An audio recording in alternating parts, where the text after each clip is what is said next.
All right, Chris, we'll talk about the King of the Ring tournament taking more shape tonight. I want to start, though, with CM-Punk and John Cena. Weird segment. Yeah, weird energy. Yeah, actually, I'd say the whole night. There were more missed moves. It was a weird evening. Yeah. So you're nodding along with me as opposed to me taking lead. What kind of felt weird tonight, other than missed moves, missed people losing their place? I feel like if I already screwed up at the intro, and this show still is going to be smoother than I thought SmackDown's wrestlers and performers were tonight. 100% it will Something be. in the air. All right, so what I wrote down for my column, I'll spoil the lead. You spoil it. Was it seemed like CM Punk was angry at somebody, and it wasn't John Cena. Interesting, right? And I kept thinking about all the sort of stuff they're playing off, the hypocrisy, the blood money piece, but also. I mean, to a certain extent, CM Punk has to know he's by playing into the story that he's a hypocrite. He's making it come true. But it just everything felt off. It felt phony. It felt, to a certain extent, plasticky. Yes. Yeah. It just wasn't good.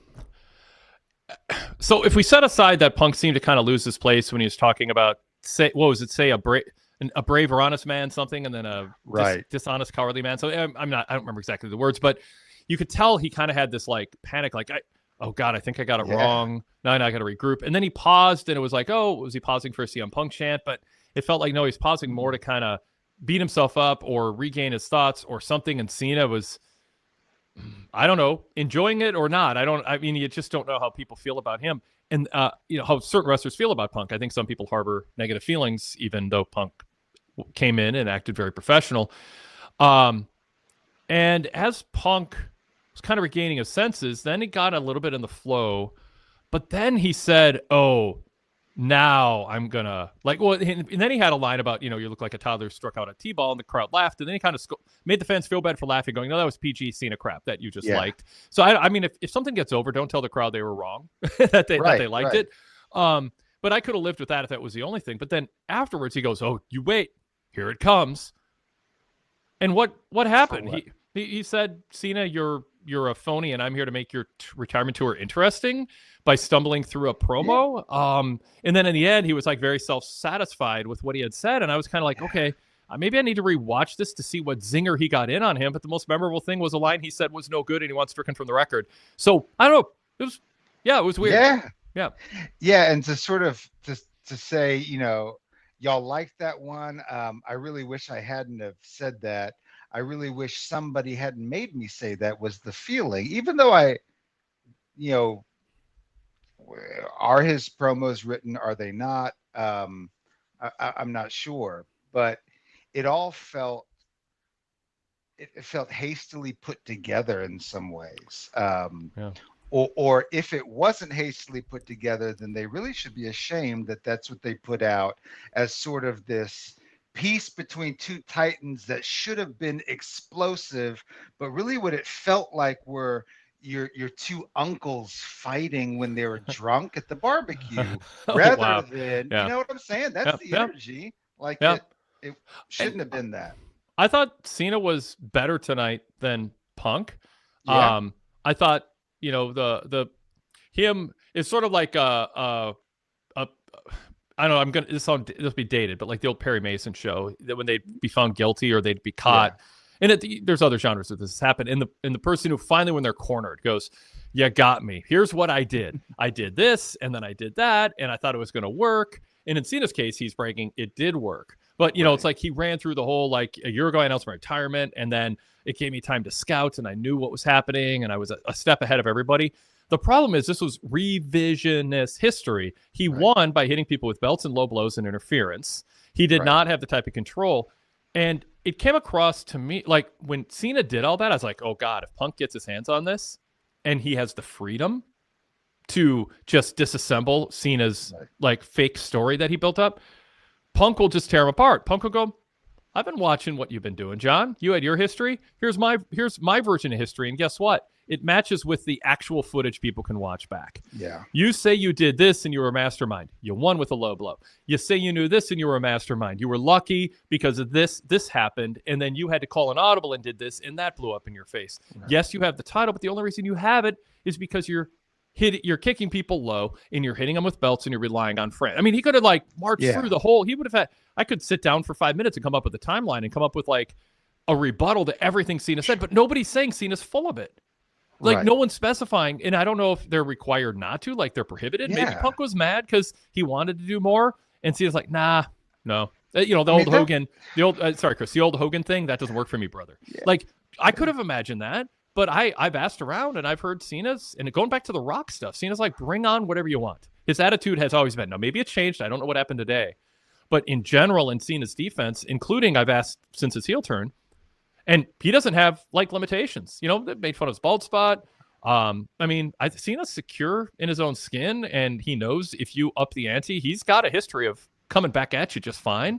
He's not 78 and stumbling over his words. Cena's still a young guy. He's I mean, not for wrestling years, but in general, he's out there looking spry and ready to go. And I thought he was a little more serious tonight. So I just thought Cena did better. Now I'm glad we have some more time for Punk to fire back. But yeah, I don't know what was going on. I'm curious to ask around. It was weird. It was. It seemed like, going back to the beginning, the revisionist thing that you mentioned at the beginning, right? That there is the element of, are they trying now to fix something that they know has gotten away with them? How are they going to try to patch the holes with the final boss and his continued absence? So they have to find this way to make Cena be the actual mastermind behind the whole thing, right? And when then you have a character like Punk, whose entire character is authenticity, to have him play the straight guy to Cena's almost like Bond villain feels very one note and shallow, and almost like an echo of really who Punk used to be. Yeah. I mean, I didn't expect that. I mean, and possibly there's something going on otherwise. I mean, sometimes people have to show up for work. I think about it when there's a cashier or clerk or somebody, and they're not all there, and you're like, okay, maybe they don't take their job seriously enough, but also maybe they just got terrible news about their pet or their mom, or I mean, you just don't know. And sometimes people are out of it. You got to give them some grace. So I'm not like ripping on Punk for being unprofessional or unprepared or anything like that. I'm just observing the final product on the air, and it felt like for someone who excels in these situations, this felt like something else was going on. I don't want to make more of it than it was. This was not as bad as Dexter Lumis in the ring tonight. It was about as bad as a wrestler gets in the ring tonight.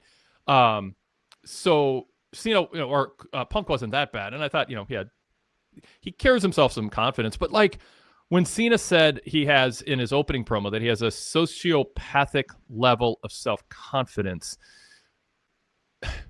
I don't know if that triggers Punk at all, because normally people kind of jokingly call Cody the sociopath because of how jokingly, even it's a term of endearment or not. It depends on it's a whole range of people who say it, but the presentation of himself is so meticulous and perfect, and it's just like the suits and all that. Although today he had his Lexington Nightmare merch, but with Punk, maybe that he felt like that was crossing a line, or he was in a mood and he started and that got kind of on his nerves.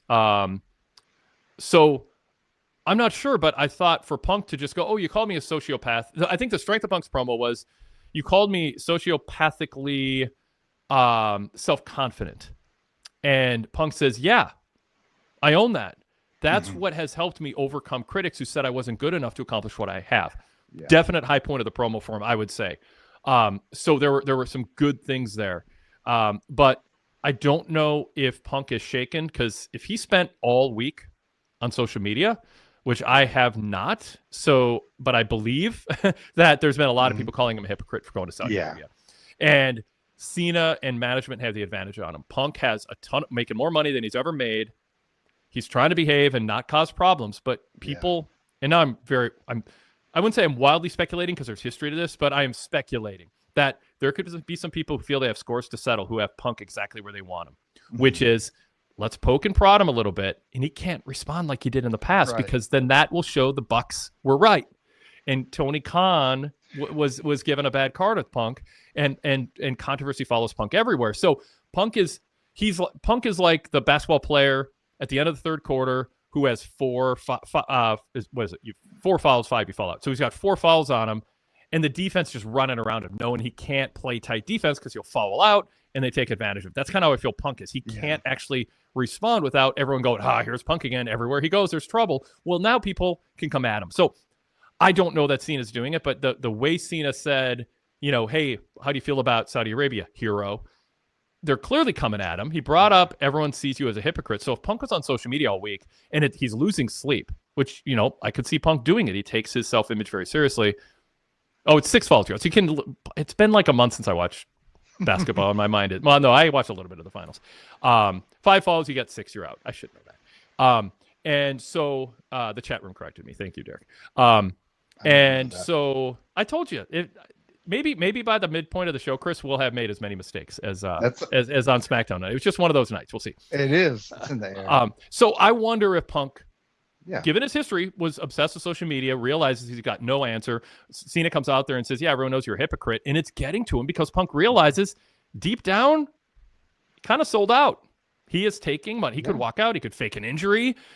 He knows how to not pass a concussion test. You can't take an X-ray. He could just say he has a concussion and act blurry. I'm not trying to give him, but he is in a situation where this is part of his legacy, Chris, and it might be actually getting to him. So that maybe other things are at play. We're again wildly speculating.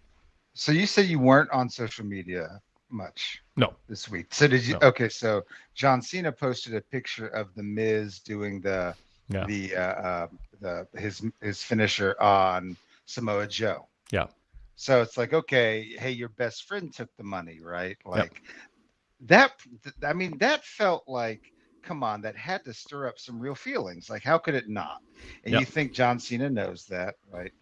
So again, that's where I said, like, it feels like Punk was angry at somebody, and it wasn't Cena. He was either angry at himself for getting himself into the situation where he's made a commitment, but now he sees it's cost him his reputation, which does seem to have been unanimously wounded on social media. I don't know if ruined, but certainly wounded. Yeah. And Punk's not the type who's going to go, hey, lay off. You're being too hard on me, because he has too much pride to do that. But this is an awkward situation for him. Yeah. And because, I'm sure WWE does not want him to go out there and go, I have to plug my nose and go to Saudi Arabia, and I hate it, but I'm contractually obligated.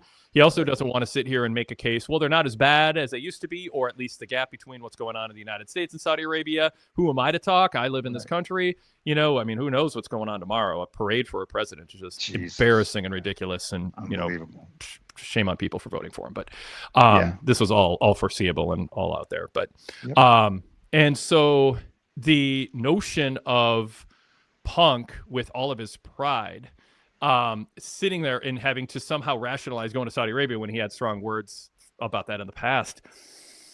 I mean, he can't explain himself, because there's probably not going to be an explanation that's bulletproof. So I don't know. It's an awkward situation. And it is. Yeah. And we'll get to some chat comments in a second to continue this. And then I definitely want to get to the King of the Ring developments and Queen of the Ring developments too. So Chris, anything more you want to add, and then we'll introduce ourselves? No, other than I think the only way out of it is for him to own being a hypocrite and to talk his way through what does it mean to be a hypocrite and be who you are. I mean, that's the only way you get out of it, right? Yeah. I would think that Punk really wanted the money and the chance to redeem himself by signing with WWE. Punk knows they go to Saudi Arabia regularly. Yeah. They wanted him on short.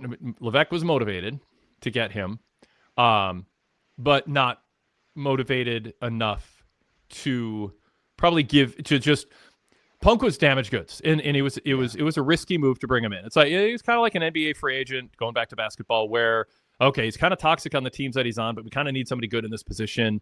So you get him at the veterans minimum, or whatever it was. I don't think Punk had a ton of leverage, but Punk could have said, "There's one thing I need, and that is an ability to say no to going to Saudi Arabia, or if I do, and I mean, who could foresee this?"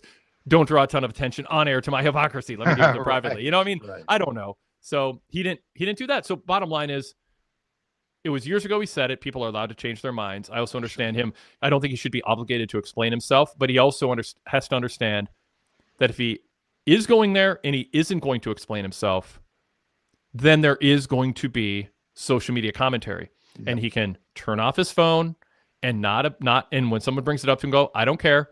In a month, it won't matter. And he could do that. But that is not his, and frankly, most people's nature to do that. Certainly not his. So if he isn't going to explain himself and he's going to Saudi Arabia, he has to understand he's going to take some heat. I'm not even saying all of it's fair, because I do think things are different than 5 years ago in the world, in the United States, in Saudi Arabia even, just with the number of sports companies going there. But he doesn't want to say that and sound like he's rationalizing just to get big paydays. It's tough. He's in a bad spot. Yeah. Yeah, it is. Yep. So there's some good chat comments. I want to get to them right after this, but let's pause and introduce ourselves. This is the Wade Keller Pro Wrestling Post Show for Friday, June 13th. Oh, it's Friday 13th. That explains everything. June 13th, 2025. I'm Wade Keller, host of the show, the editor, publisher, and founder of the long-running Pro Wrestling Torch Weekly newsletter and the website PWTorch.com with daily news, exclusive opinion and editorial columns, flashbacks, live TV and pay-per-view and PLE coverage, polls, and much more. Hope you're checking it out every day. That's PWTorch.com. And we also run a VIP site. PWTorchVIP.com is an ad-free website for our members with additional content. You can get details on VIP membership at PWTorch.com/GoVIP. Sign up with credit card, debit card, PayPal, Patreon, Spotify, or your Apple account. There's many ways to do it, and we give you a lot of benefits. Subtract commercial breaks and add exclusive podcasts. And with the full VIP membership, access to our archives of hundreds of retro radio shows from the 90s, 20-plus years of podcasts, 35-plus years of newsletters with fascinating pre-internet coverage of professional wrestling, my cover stories, my backstage news, my long-form Q&A Torch Talks with Pro Wrestling's biggest names starting in the late 1980s. I started young, been doing it a long time, and you can dive into those archives with the VIP membership. It is awesome. A different perspective than, wrestler spin, promoter spin, and books and podcasts. There's value to that outsider who is not compromised or worried about the next paycheck within the business. We are definitely journalists, approach this as journalists, not fans, and are not obligated to cover anything up. And you'll notice that when you read our back issues, especially going back to the late 1990s and those, or in the 1990s during the pre-internet era, when we were documenting wrestling history journalistically. Yeah. So anyway, I'm here to talk SmackDown with Chris Adams. He is a PW Torch contributor. Chris, great to have you back in the co-host chair. Glad you're feeling better. Yeah, thank you. Yeah. It's going awesome. Chris Adams. I write the SmackDown Hits and Misses column. I also do Catching the Culture, a VIP exclusive podcast with Kurt Cadet, a.k.a. Conscious Kurt, a.k.a. Kurt GPT. I want to make sure he gets all the credit in the world. And he is awesome. If you're not listening to our podcast, don't listen to it for me. Listen to it for him. I'm just a little side bonus on there. Kurt's awesome. I like to lift him up. But yeah, thanks for having me back. It's always awesome to be here with you. Great to be able to talk wrestling with you. I always enjoy it. I want to let people know that you can chat during the show if you're watching us live on the PW Torch YouTube channel. We're here Monday, Wednesday, and Friday after Raw, Dynamite, and SmackDown on the PW Torch YouTube channel. Just search PW Torch, or even better yet, go to my TV report at pwtorch.com and click on the direct link to the show. We go live within a couple minutes after Raw, Dynamite, and SmackDown. We also have a live NXT post show. Nate Lindbergh, Kelly Wells, and the crew host that. And we also have pay-per-view and PLE post shows here on the YouTube channel. The NXT show and the post pay-per-view shows are distributed on the PW Torch Daily Cast feed. We have 4 podcast feeds that are free. PW Torch Daily Cast, I'm not part of it much. Different hosts each day of the week with different themes to their shows, covering specific promotions or themes. The 90s Past Cast, shows specific to NXT and AEW and WWE, and more. So indie scene. So check that out. Just search PW Torch to subscribe for free.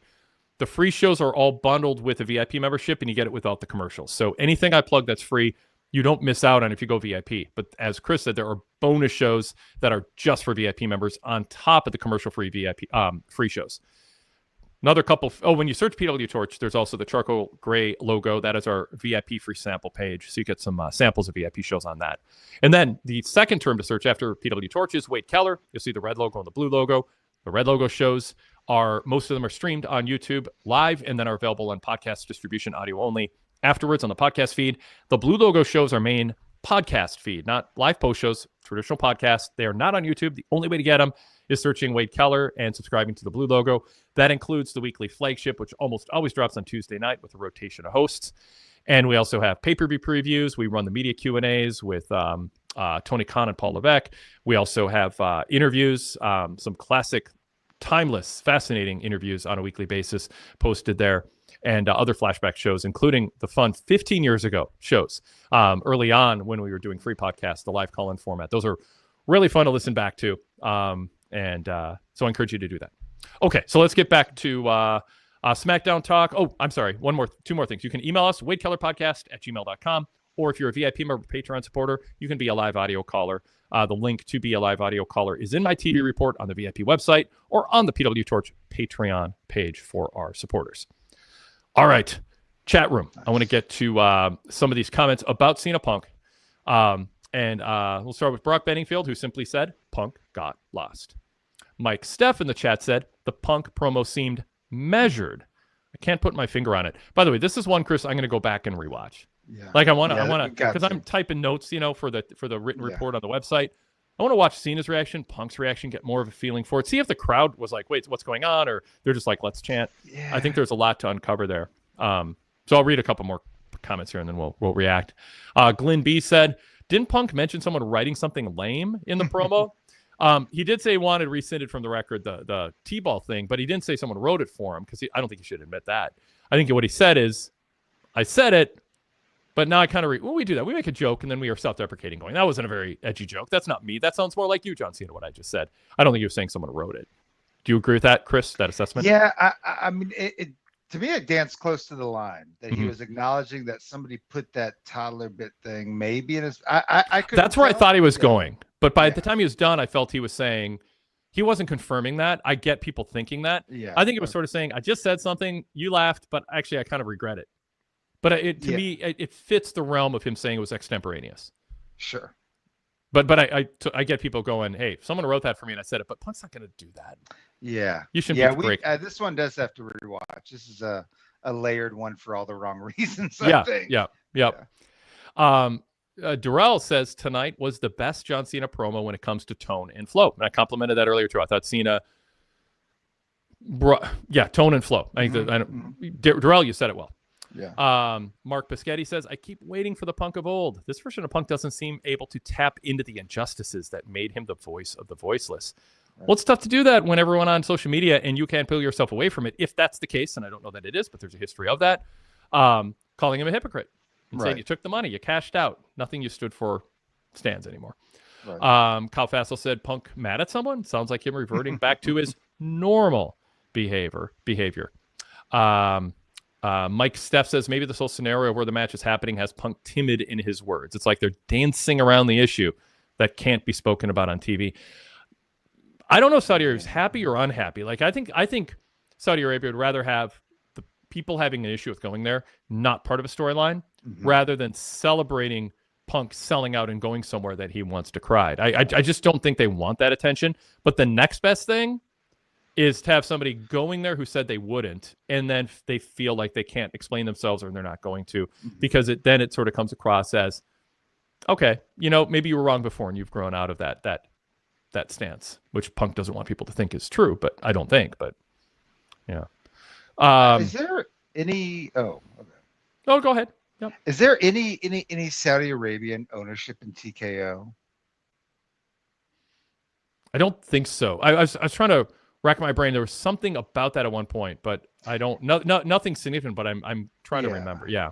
And the only reason is I know now with the Riyadh season ads paralleling the Real American Beer ads. Yeah. They have not been very forthcoming that they are a minority owner of Real American Beer. Right. So it's a mutual sort of symbiotic thing. So I'm wondering if there's any kind of thing going on there. I don't know. Mark Piscetti says he did sell out and his eyes show the lack of sleep. You're hypothesizing. Punk often looks like he hasn't slept for a while. That's sort of his gimmick. I mean, that's like, I don't know if if he has a good week, sometimes I'm like, hey, he had a good week and he looks like he hasn't slept 8 hours in years. Yeah. And then, people who've known over the years say he gets worked up about stuff. So Kyle Fassel says, I've been saying it since he got back to WWE. Part of this good behavior is to spite TK, the Bucks, and AEW for sure.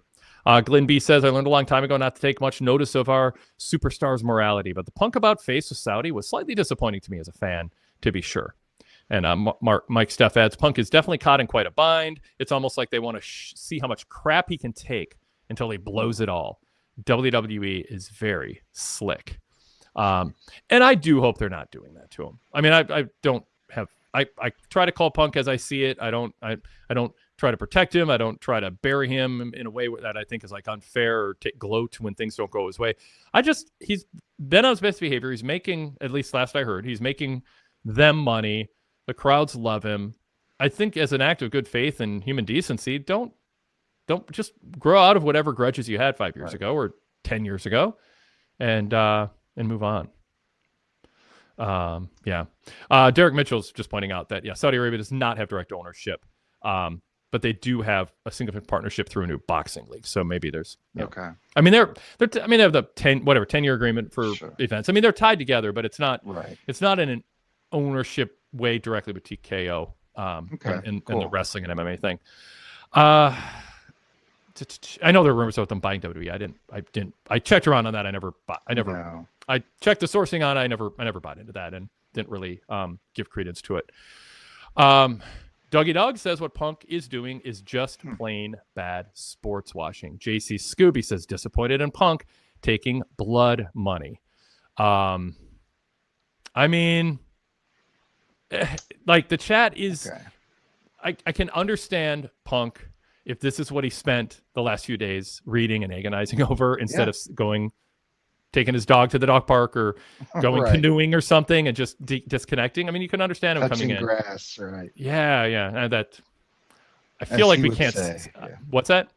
He tweeted that one time, touch grass, and had a picture, right? Like, I feel like there was a point where that made a point, and then I think the only people saying that, I know you're quoting Punk, so I feel safe saying this. I think only I'm going to watch jerks say that now who are sitting at their computer, never touching grass, telling someone else to. I was quoting Punk. Clear. I don't use that regularly. Yeah. No, I'm tiptoeing here as I say when I hear that line. No, it's like living rent free in your head. It's just like no, it's way beyond its idioms. Yeah. Thank you, idiom. Yep.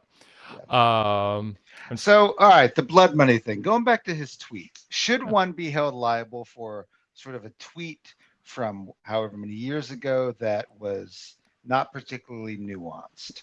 He said blood money. What did he mean by that? Does he mean the same thing now? I think the Punk that tweeted that is probably not the same who spent $5,000 on sneakers in a recent video and still calls himself the voice of the voiceless. You cannot be the voice of the voiceless when you do that with sneakers. You just can't. That's how the world works now. Yeah. Right. So, I mean, the man is just different, right? In a variety of ways. Who wants to embody the character, which is great because you can be a good worker, but maybe he's just not the same person behind the scenes anymore. Right? There's a danger in earning a reputation for being sanctimonious. I'm not saying it's a fair characterization, but it sounds like you're having it both ways when I say he earned it, but like he did enough. I'm straight edge. I mean, right there, you're like, you're asking for it, and you have to be willing to take it then. And he did stand up to a lot of things, and he said, "I'll never go back. And I can't imagine." And then he's back, and I don't know. I mean, I don't want to relive the whole Punk history, but he is a controversial figure. He's somebody who can be right, but by the time he's done pointing it out, you can resent him for being right. That's how people feel about him behind the scenes. I think that's how some fans feel about him. I can totally agree with Punk's perspective on things, but think he reacts in a way that's so toxic and counterproductive that it inflames things and makes things worse and turns people against a cause they believe in. But that was a few years ago, Punk. That's not what's going on lately. So that's why I just think if WWE is doing this to him with any malice, that's unfortunate. I'm disappointed in WWE. I just think let's move forward. Dougie Dog said it's not that he's going to Saudi Arabia. It's just that he sold himself as a guy who never would. do that to get over and knock guys like Miz. Kyle Fassel says at the end of the day, he can do whatever he wants. He doesn't need to say anything about it, but he must face the consequences. Perfectly put, Kyle. Sometimes people say, I have the freedom to do what I want. And it's like, right, but we have the freedom to criticize you. But then in turn, you have the ability to go, your opinion doesn't matter, or I'm not even going to read it. And everybody moves on. Like, I just, Absolutely. there's, I mean, I want to be clear. Like, I believe these people should have consequences. I've gone so far as to check political contribution records for some of my favorite stars because I don't want to buy clothing that funds people who then give money to Donald Trump. So I do believe it should have consequences. Yeah, absolutely. I mean, I am not a believer that you should let perfection stand in the way of making small decisions every day. I think some people throw their hands up and go, you know what, if I don't go, like some people won't go to Target now because of the, caving into the Trump administration. Their traffic is down. There's been headline stories about it. They're a local corporation, so I hear a lot about it. And so it's like, well, I'm going to go to Walmart now. Well, someone goes, well, do you know about Walmart? And it's like, oh, they don't pay their employees anything, but then you dig deeper and you go, you know what? Target doesn't pay any better than Walmart. Like, so the idea is if your heart's in the right place and you make a move, having it pointed out that you're not perfect, or maybe you're misinformed, or maybe you make a wrong assumption. And some people might go, well, I know Walmart's worse, but I was willing to pay a little bit more to go to Target before. And now I'm not. So, and by the way, Walmart, I went in Walmart the other day that had totally remodeled. I was like, this is a cool place. I've never walked in Walmart. I thought it was cool. And they got Walt Goggins doing commercials for them. They're like trying to win over this like Target audience. Did it feel like you were betraying something core to who you were as a person from the Twin Cities? Well, Walmarts do well here also, but there's a Walmart across the street from every Target. So I mean, I grew up at Target before Walmart came to town. It was like Target and Zayres, Shopper City, and Kmart. Walmart was nowhere. So I've always been a Target guy. They've always been a little closer to me until this last move. But I generally have gone to Target. But yeah, I have made other decisions now. But I don't. But when I make another decision and I drive past it to go somewhere else, I don't know with certitude that the other place I'm going is better.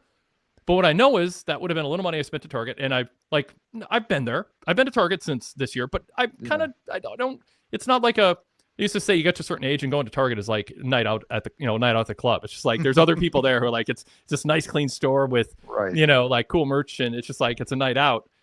It lost a little bit of that. I hope they have a leadership change and correct course, and I'll be back on board. They're a local company, gets a lot of attention.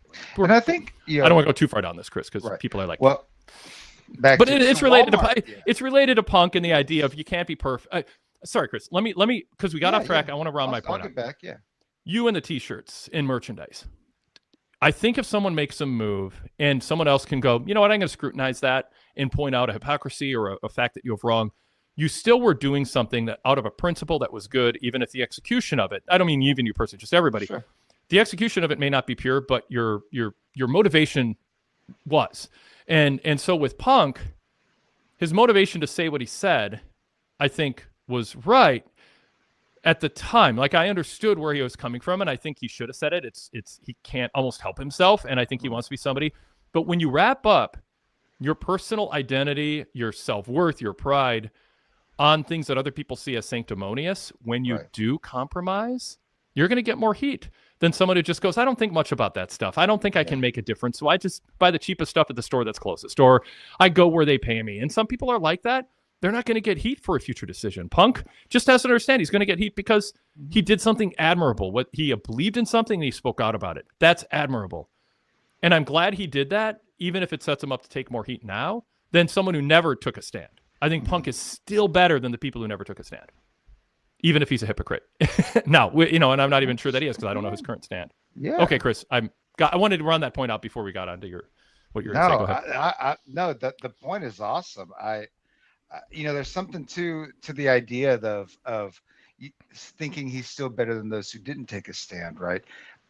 I think what hurts is when we see people who betray something that they once held so dear or seemingly held so dear versus as opposed to acknowledging we're all caught up in a corrupt web that is sort of beyond good and evil, right? We're all caught up in capitalism's, screwed up web. But some places are better than others to shop at. Yeah. it just seems like a lot of people are so busted up about this idea that Punk has betrayed something that he used to believe in, right? Mm-hmm. I don't know. Do you think that's what's going on? If that's the case, do you think he ever believed it at all? I think he believed what he said. Yeah. For sure. I think people are coming after Punk for different reasons. Some are AEW fans and resent him for hurting AEW. I think some politically are in a different spot than him. Other people are just trolling, and it's just a way to feel important because they're trying to get under the skin of a famous person, which is why I think famous people should, not read social media and not react to it and be oblivious to it and go about their life. I mean, I really believe it's toxic for famous people to try to get validation from public approval on social media from random people. I mean, you have to pick and choose and curate, I think, how you spend your time when you're staring at a screen. And when you're rich and famous and successful and great at what you do, which Punk is, I'd tune out. And you know what? In life, you're going to make mistakes. You're going to be a hypocrite. You're going to say things you regret. You're going to do things when you're younger that you can't follow up on when you're older. And you just have to bake that in and be okay with it. But if you hold yourself to some impossible standard, you're going to be really bothered by this stuff. C. Foster in the chat said, it's fine to point out Punk's hypocrisy, but a lot of folks don't want to hold themselves to the same standard they want to hold him to for some reason. So yes and no. I will C. Foster, I'll say this. If you didn't take a strong stand at all, then you're not at risk of being a hypocrite. But like I said, I'd rather someone take a strong stand and then circumstances change, they grow, they get tempted by even more money, whatever it is, then they are a hypocrite, but they're also someone who took a stand also. And I think there's still value in taking a stand, even if later they back down from it. But I don't think everyone should have to hold themselves to the standard that CM Punk is held to, because CM Punk made a public spectacle of essentially, I'm better than you because I care about this happening in the world, and I'm not all about the money.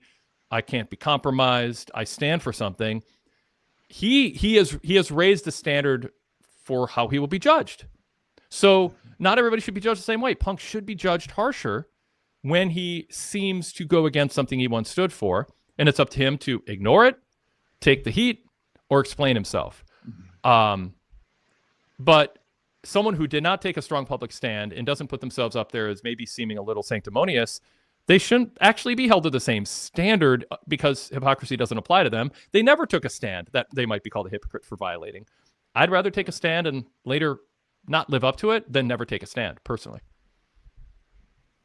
It's better to take a stand and stick to it, but I'd rather take a stand and not stick to it than never take a stand about something I believe in. Yeah. I think there's some beauty in that. Yeah. Thank you. Cal Fastel says there is a responsibility for publicly taking a stance.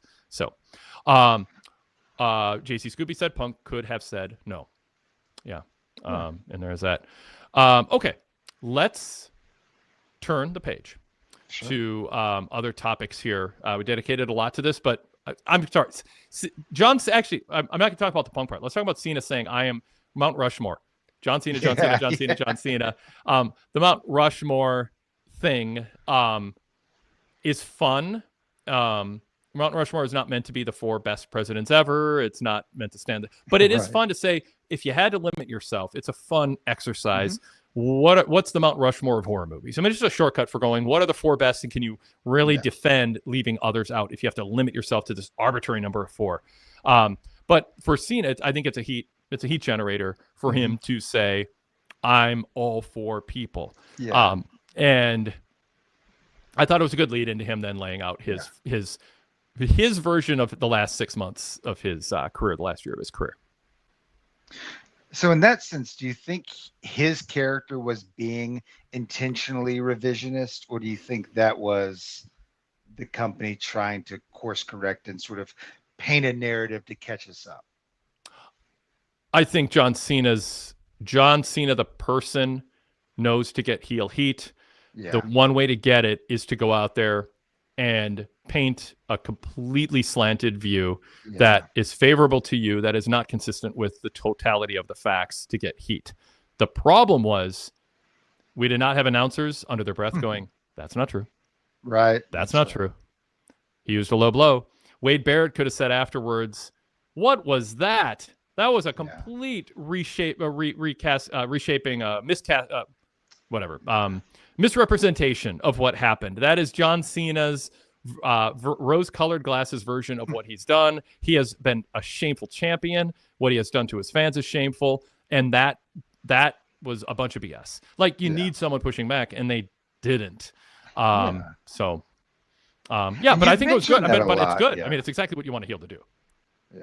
Yeah. I don't think they're trying to catch people up. Yeah. It's such a strange thing that they haven't been doing that lately, this pushback thing. And you've pointed it out, that there just hasn't been consistency with how they've talked about the heels, which, I don't know, dilutes it, makes it have less of a delivery on its impact.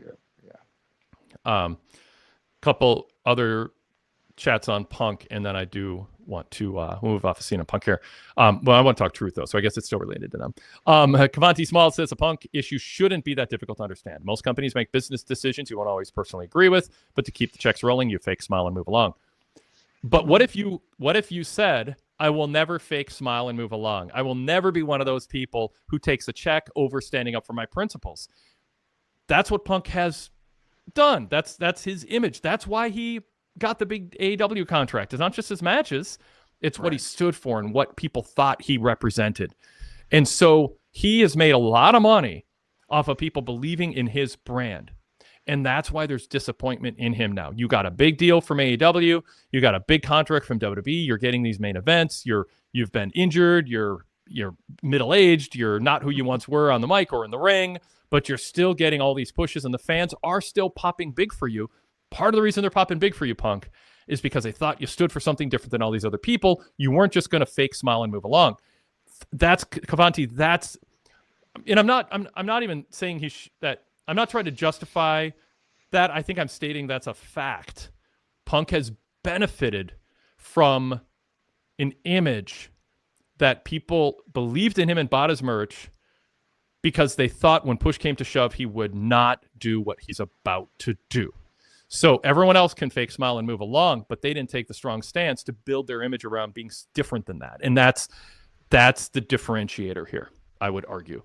Fanblast said, Punk himself said the apology needs to be as loud as a disrespect. He was loud and proud about what he said. He needs to be loud and proud about the backtrack. So, so I think good conversation here. It's interesting. Oh, and then I did I talked about C Foster's tweet chat. And he said, that's fair in response to what we said. My issue is people who are personally disappointed in Punk. They have taken anti-Saudi stances, but continue to watch the product. It's intellectually inconsistent. So I'll again clarify. I don't think it is inconsistent to say I like WWE enough to watch it, even though I do not like the fact that I'm contributing money or advertising ratings points or viewership numbers to a company that is in business with Saudi Arabia. But I'm making a personal decision that I don't think it'd make enough of a difference for me not to, and I get enough out of it, I'm going to. That's a personal choice.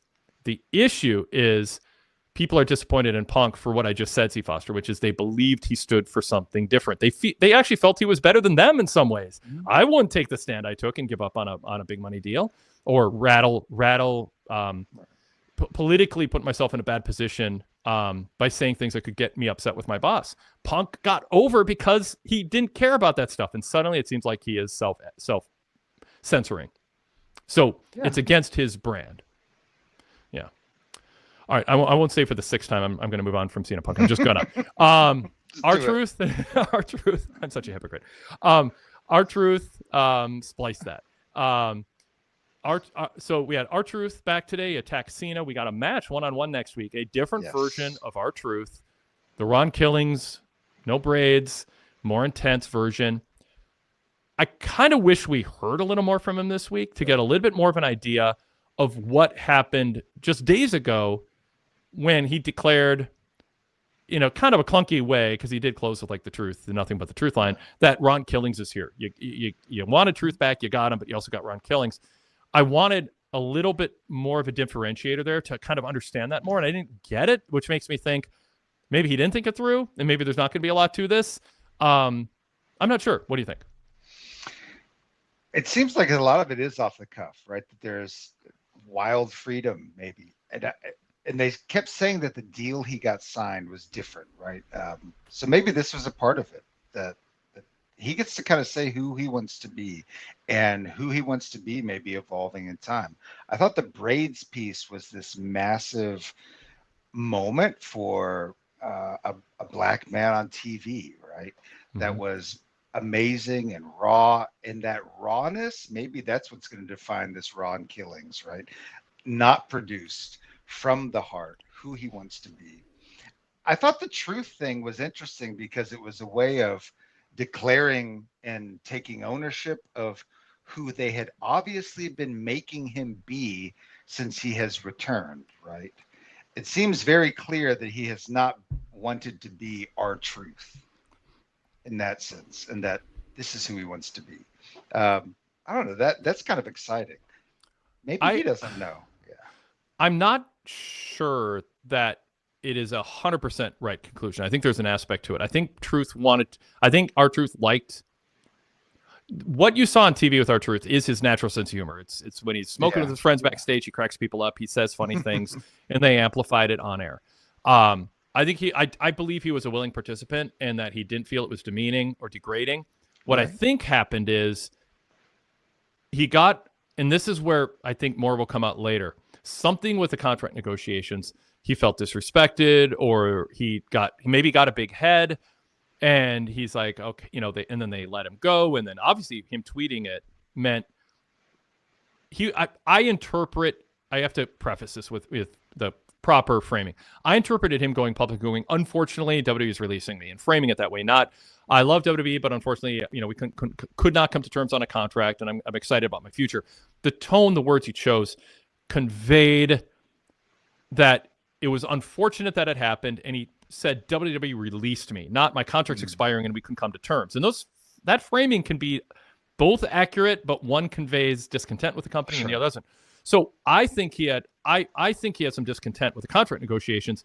I don't think he had a ton of personal angst over being portrayed as, I don't even know how to describe R-Truth, because he was funny, but he was sometimes easily confused. But people loved him.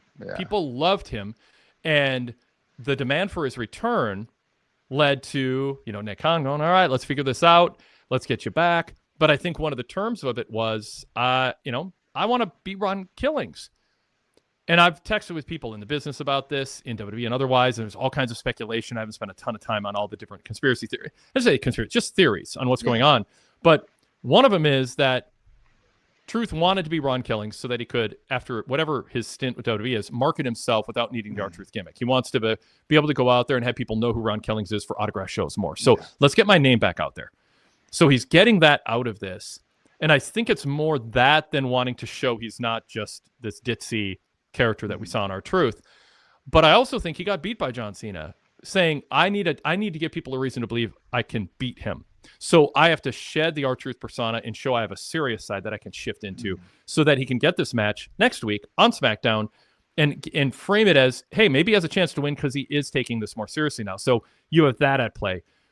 One of the theories is WWE thinks R-Truth is over, but Ron Killings won't be, because Ron Killings is one of 20 wrestlers who are been around a long time, have some signature moves. The crowd knows who they are, but he's just a straightforward, intense wrestler. If you take what made R-Truth the affection fans had for him, and you subtract that, and he becomes Ron Killings, there's sort of a feeling of, okay, be careful what you ask for, Ron. We're going to let you do it, but you're going to end up a lot less valuable. And so when you leave next time, there won't be that cry for you, because you're underestimating how much what people liked about you was that great sense of humor that made everyone backstage miss you too, because you were the life of the party. Sure. So I think a lot is going on there. I don't know that all of that was true, but that's the speculation and texting with people and talking with people on podcasts, and also, just kind of trying to figure that out. So yeah. Are you enjoying it? This sort of what you've seen so far? I wanted to see more tonight, so I could say yes to what you just asked me. And I didn't. I saw Ron Killings attack Cena, but I didn't see. I wanted to see Ron Killings interviewed and show that he's good at being something other than R-Truth to sell a big match next week. And instead, he did what any wrestler in the back could have done, which is attack someone, put him in a hold, and show intensity. Yeah. He needed to show the world tonight more who Ron Killings is post R-Truth. And we didn't get it. So I don't know, but I didn't get enough tonight. I like that. Yeah. I mean, I don't necessarily think I like it for him. Does that bode well for where he goes after this match with Cena? I don't know.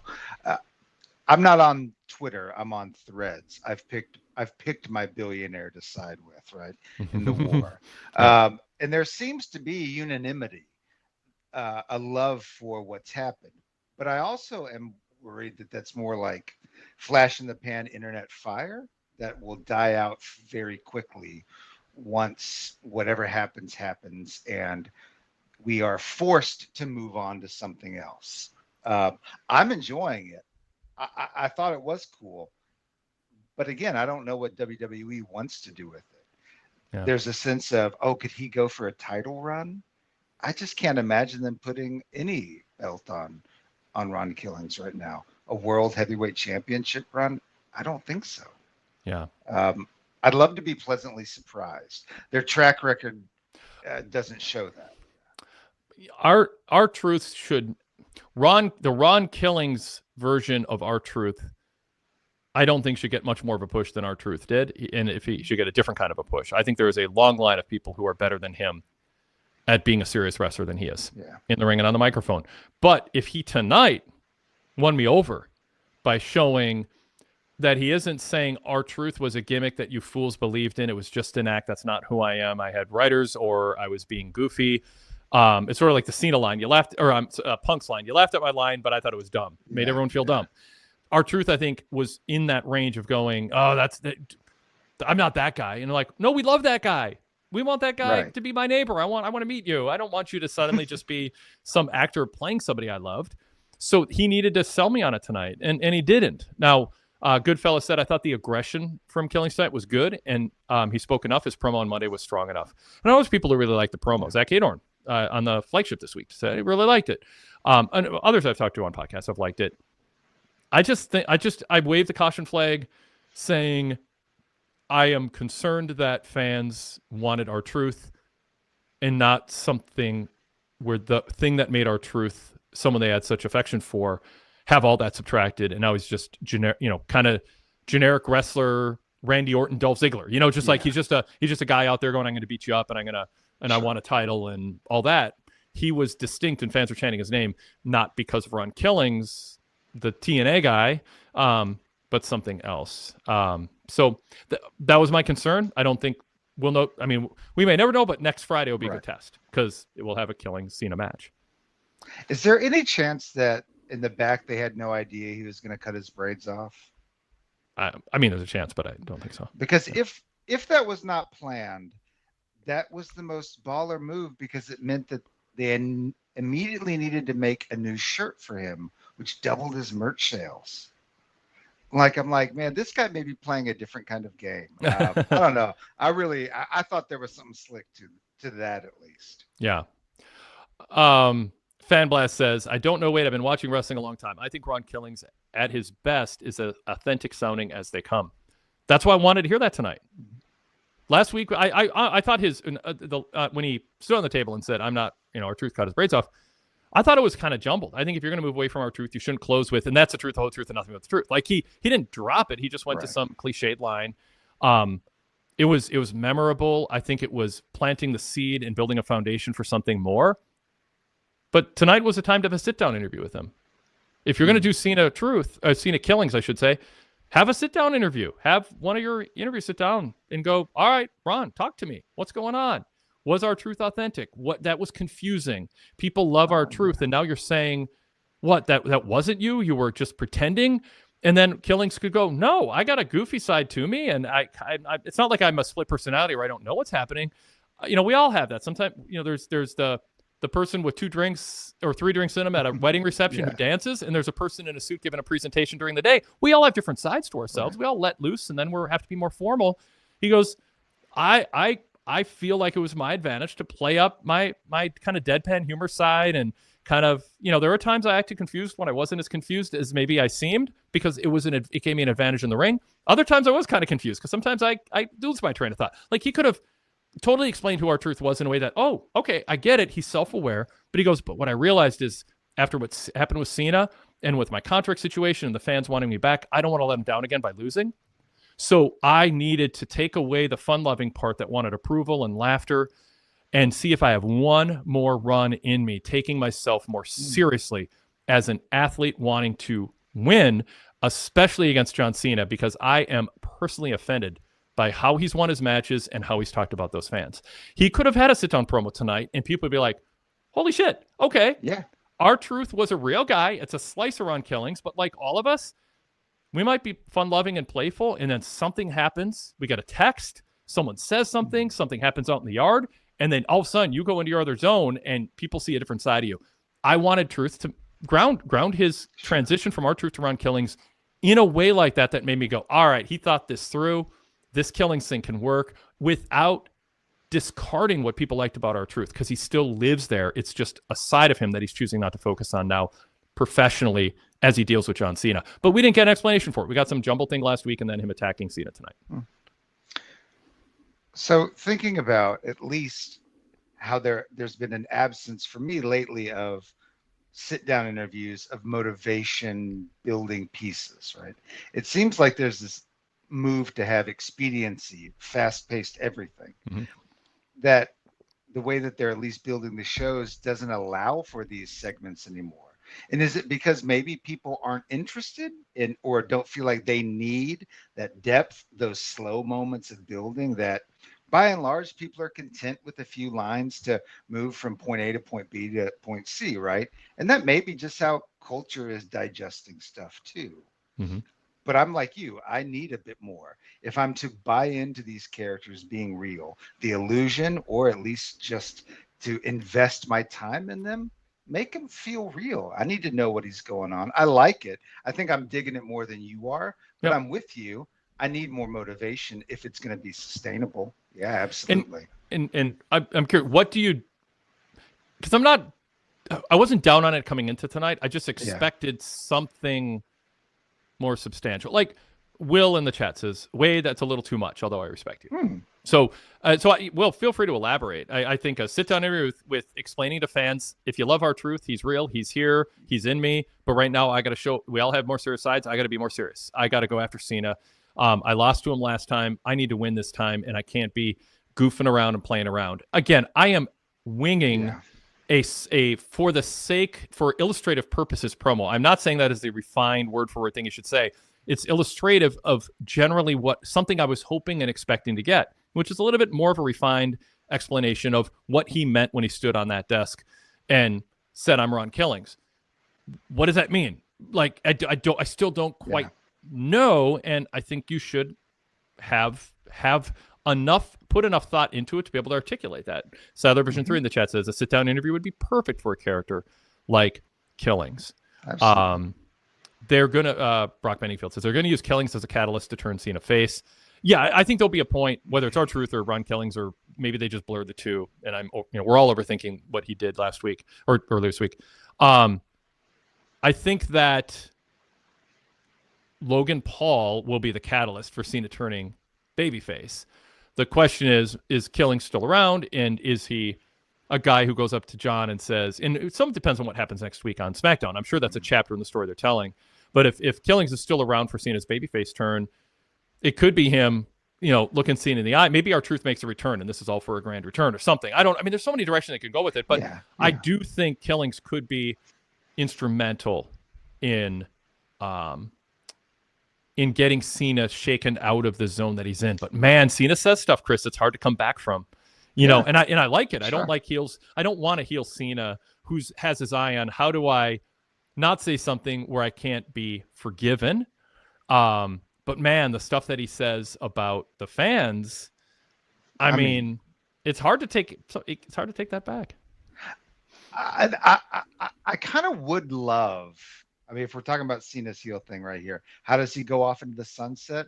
it would be kind of awesome for him to just go off dying like Batista did, right? Mm-hmm. Like you lose and you go off into the sunset. That would be awesome in some ways, right?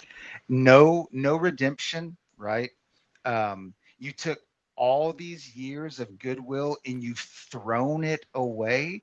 How do you come back from that? That's a deep betrayal. Yep. Right? Let him die. Let someone conquer him and send him off. And let's move on from John Cena, right? Like that's a story I'm interested in. I don't think I want him to come back at this point. There were a couple things that you said that I'd love to respond to. One, you said we're all overthinking what R-Truth said, what Killing said. I'm not. I'm perfectly thinking it. Thank you very much. Secondly, just kidding. I'm overthinking it, absolutely. Secondly, I'm not sure what you said was too far. I didn't get the sense of what might have been over the line. But I also think there may be something going on that we just don't know yet about who he is and who he wants to be and put forward with this piece of his personal identity as Ron Killings, as a black man in this industry that I don't get. And if that's part of it, and I think it is, that's cool. And I want to honor that. It's clunky. Two things can be true at once, right? And both of these things are true. It's clunky and compelling for me, at least. I think what we have is what airs in canon. And that's all I'm evaluating. I'm not, I haven't said, oh, Ron Killing should be ashamed of portraying himself in some minstrel, retro character way. There are people who I respect in WWE who go, that is not what's happening here. It is unfair to not let Ron Killings play this brilliantly ditzy character. Ditzy's not the perfect word for it, but it's not completely inaccurate. It is unfair because of the pigment of his skin to not let him play this character and saddle him with the claim that he is letting his people down. Like I've had people tell me that, like if you have that, Eric Young had a really a penchant for kind of deadpan or dry humor in TNA, and he's played a bunch of different characters. He tried to be Mad Dog Buzz Sawyer, tried to be Daniel Bryan, but he's funny, and he got to play that role, but he didn't have dark pigment, so people didn't go, oh, but you're being disrespectful to your people. So the defense of R-Truth has been, this is what he's like. He's funny. And not anybody could pull this off. It's not like some black wrestler showed up and they said, hey, play a dumb guy. And then nobody could do what he does as well as he does it. He knows that character. I don't think he's ashamed of it. I don't think he should be. But I understand people thinking, oh, with WWE's totality of their history, this is a racist, degrading gimmick, and I afford people room for that to ultimately be true. But I don't think it is. And the people who I talk to in WWE push back and go, no, this guy's just funny. Let him express himself as an artist on air with this persona without being saddled with, you can't do it because of the pigment of your skin or the history of your people. So it's complicated, and these are two white guys sitting around talking about it. And but we have the most diverse team of commentators and writers in professional wrestling. I'm proud of that. And I talked with Rich Fan about this on Tuesday night on Everything with Rich and Wade. And I think there is absolute value in living the experience and speaking about it with it. But I also don't think if you can't live that experience that you can't also comment on it if your heart's in the right place and you're open to new information. And I certainly am. So, with all of that said and all those caveats, I think what I wanted with Ron Killings tonight was just expand on what got started, and it didn't. It just, he beat him up, and now we got a match next week. It feels rushed. Well, so the minstrel stuff, I think, is important to distinguish, because that was meant to denigrate and put down an entire ethnic group, right? And that's not what the character of R-Truth was doing, right? It was not intending to harm. So I think there's that difference. The issue is, did Vince McMahon look at him and go, you have dark skin and you crack people up backstage, so let's have you play a character that resembles something that I remember as a 12-year-old on TV? And Ron Killing said, the only way for me to collect a paycheck is to go, yes, sir, I will dance however you want me to dance. That is the baggage of this, is Vince McMahon's history and the history of even New Day throwing pancakes to crowds and the caricatures drawn of them. And Bruce Mitchell has spoken eloquently about this over the years. There is such a history of racial stereotypes from, frankly, and Vince McMahon, an old man from another era who did not listen he didn't listen to people going, some of the things that you could get away with or that seemed funny back in the day when the white men ruled and everybody else kind of knew their role. You can't do that in the modern era. And he had too much power to listen to those people. And he thought he cleansed his reputation every year by running the Martin Luther King Jr. video. And that was his way of wiping the slate clean. Look, nothing you accuse me of can be right because I air this video every year. And so there's that baggage when it comes to truth. So that's sociopathic, right? Yeah. Yeah. That's really sociopathic. Yeah. Fan blast just on Cena says, I don't think Cena said anything unforgivable. I think the same things about them as Gunther does. Honestly, they're inconsistent, corny, and self-important. He never said F them or F the kids. There was a point tonight when he was just like, you fans, I'm the highlight of your life. And you're just a mathematical equation to me or something like that. There were other things too that stood out, but he has not. He's walked up to the line enough where I don't think he's half-assing this heel run, but he hasn't crossed the line that I think he can't come back from.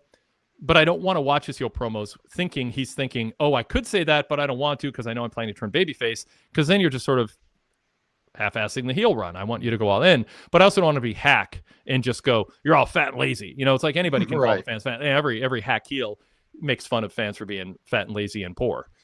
He brought up the horses tonight, right? Like at least he got personal. Yes. Yeah. Oh, I know. Yeah. The horse racing. Yeah. That said, you can call people, Rick Rude did, and it worked because he had this perfect body. MJF can because his character is a snob. If it fits your character to judge people for how they look or being mid or being poor or overweight, but it matches your gimmick, that's fine. That's not hack. You're playing but when every heel just comes out and goes, oh, you're fat and lazy and your sports team sucks, that's hack. So if it doesn't fit your character and you're just doing it as a shortcut because you don't have a character, that's hack. If you're MJF or Rick Rude or Nick Bockwinkel and Bobby Heenan looking down snobbishly at people, that's not hack. It actually matches your character. Yeah. If they didn't do that, it would be weird. Yeah.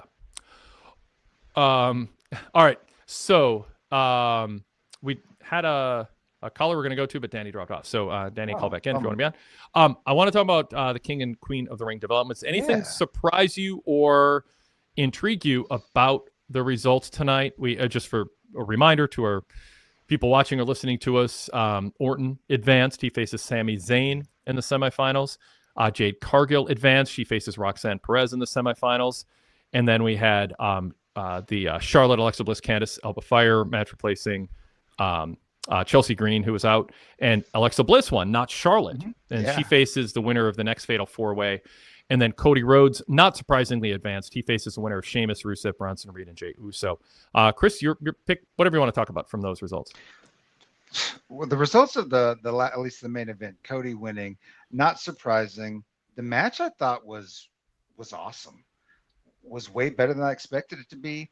Shinsuke put on a better showing than I thought he had in months. Seemed like he had a little fire in him. So maybe all the weirdness that was sort of the imbalance of tonight meant that Shinsuke actually put in a killer performance, right?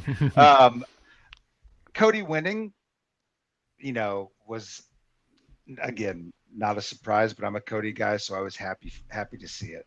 I think they are setting up Cody versus Jey, which is an interesting story, having them face off against one another. I was surprised to see Alexa Bliss win, but again, this story they're telling with Charlotte, that she keeps losing these big moments. I don't know if that's the long-term story they're telling, as Triple H likes to do, long-term booking. I thought that match wasn't particularly exciting until the very end, right? It took a while to get into gear, I thought. But I'm excited about the Alexa Bliss storyline developing. I'm wondering when they're going to connect it with the Wyatt Six stuff, though. Yeah. Well, let me, I'll talk about the men for a second. We kind of covered both here. Cody winning. Do you think he faces Sheamus, Rusev, Bronson Reed, or Jey Uso? You said Jey Uso. There's a suggestion in the chat on that. Orton against Sammy, 2 baby faces. Cody against Jay, 2 baby faces. Intriguing. Yeah. That if that's the case, I could see any of the other 3 winning, to be honest. I think Sheamus less likely because he just has a thing set up with Rusev. I think he and Rusev are probably going to beat each other up. They might even brawl to the back or something with that kind of cop out. Yeah. And then, but I could see someone costing Jey Uso the match and Bronson Reed getting the win, because at least then you got a traditional heel face setup. I think they're willing to sacrifice Bronson Reed to Cody, but it gives Cody a heel to beat. I don't know that they want to put Cody against babyfaces super often when he's coming off of mixed reactions. Oh, so yeah, that makes sense. My pick, with not a ton of confidence, but I think Rusev and Sheamus will just battle out. They'll be in their own world. I'm thinking Bronson Reed, Cody. Cody advances.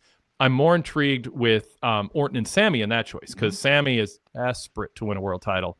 And, he's just constantly and I think people go, Sammy turns too much. No, Sammy's never one thing or the other fully. He is like, his character when it's a babyface is on the verge of being a heel. And when he's a heel, he's on the verge of being a babyface because he's indecisive and desperate to be accepted, to prove himself. And he doesn't have a constitution other than deep down he's a good guy, but sometimes he loses his way and thinks he has to do other things and lashes out. I mean, you can pick out promos and chapters of his career that don't match that, but I think in general, he's somebody who I can see wavering more of someone who doesn't just have this strong principle that guides him, because he is insecure in himself. That's his character. So insecure people sometimes make bad decisions or go against kind of who they are at the core. So him against Orton is interesting because Sammy can advance and take on Cody. That's intriguing to me because Sammy could win and headline SummerSlam. I think Cody winning makes more sense. Right. But I think they've told enough of a story to make it believable that the average viewer could go, I could see Sammy winning. He could face Gunther. He could face Cena. If he faces Cena and comes up short, my God, that's going to be a defining moment for him. Then maybe he turns. I think there's a lot of things they can do there. Orton, obviously, and Cody is always a worthwhile match because their history and all that. And Randy, was out there tonight, first time back in weeks, and kind of made it seem like, he looked at Cody, he says, the Cody's Punk path crossing moment backstage. We can't keep avoiding each other. So Levesque does that. He plants seeds for things so everything isn't pointed in one direction where they're landing. He wants to throw not misdirections, but real life in the canon possibilities that exist if this were all a real world.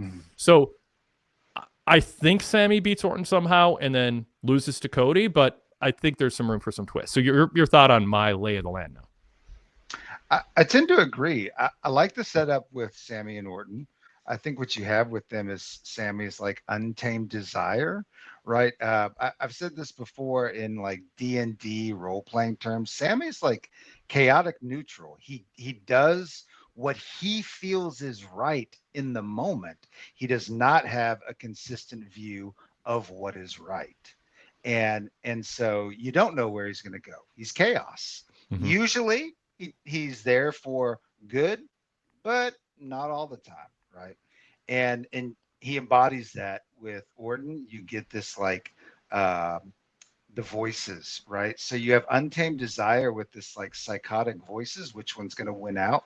There's a kind of ferocity that comes with that match that you're not going to get with Cody and Jay, if that's how it comes out. You could get it with Cody and Bronson, perhaps. There can be, we know there can be a ferocity with Bronson. I would like to see Cody versus Sammy, where Sammy is finally not trying to support Cody's win, but he's trying to get one on his own, right? That to me is where I'd like it to end up. I don't really want to see Orton versus Cody right now. Yeah. Chat has some good comments on this. Ryan Solario says, I'm saying Sammy is winning King of the Ring. Goodfellow 1422 says, I do Cody versus Jay. The timing's right. Not something you need to keep in the chamber. Sadler version 3 says, I think it'll end up being Cody against Sammy at Night of Champions. I would have thought Orton, but I assume they want Sammy in the Saudi show. Then we get into this. Ryan Solorio says, I'm saying Sammy wins King of the Ring, challenges Gunther, wins. So Sammy is now finally world champion. He's finally world champion. He beats Gunther, and then Seth cashes in. I almost don't like saying that because it almost feels like a spoiler because it's just so perfect with all the pieces they put in place. God. That makes me cry right now. But there's Gunther or Goodfella at 1426. I don't know. I think I'm ready for something new other than Sammy Gunther. They have a story they're telling, and if they think the angle at the end more than makes up for the match feeling stale, they're going to do it, even if the match they stipulate to the idea of it being stale. Sadler version 3 says they're definitely running Cody versus Cena 2 at SummerSlam. Sammy against Gunther is overdone, and Sammy versus Cena has no story. Cody can get to Cena other ways, though. Yeah. Because there's only one King of the Ring, so that means one, kind of like the Rumble, one championship will defend against the tournament winner. The other champ is going to defend against someone appointed by Aldis or Pierce or some other way they go about it. I mean, they're inconsistent with the rematch clause thing. Becky Lynch mentioned it fairly recently, I think, maybe when she lost her NXT title or her world title. So Cody could easily cash in his rematch clause, right? Mm-hmm. Yeah. If they don't do that super consistently, but it is in their back pocket. Kyle Fassel says, they always have Sammy coming up short. I could see Cody beating him to win King of the Ring. Cody will get booed, though, if they do that.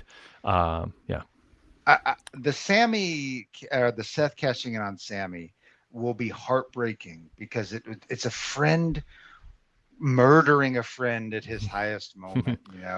That's Shakespearean. I was just going to say that's Shakespearean. Yep. Because Sammy is like the crowd is just like, we remember what happened to Montreal. Remember, it's like you had these chances.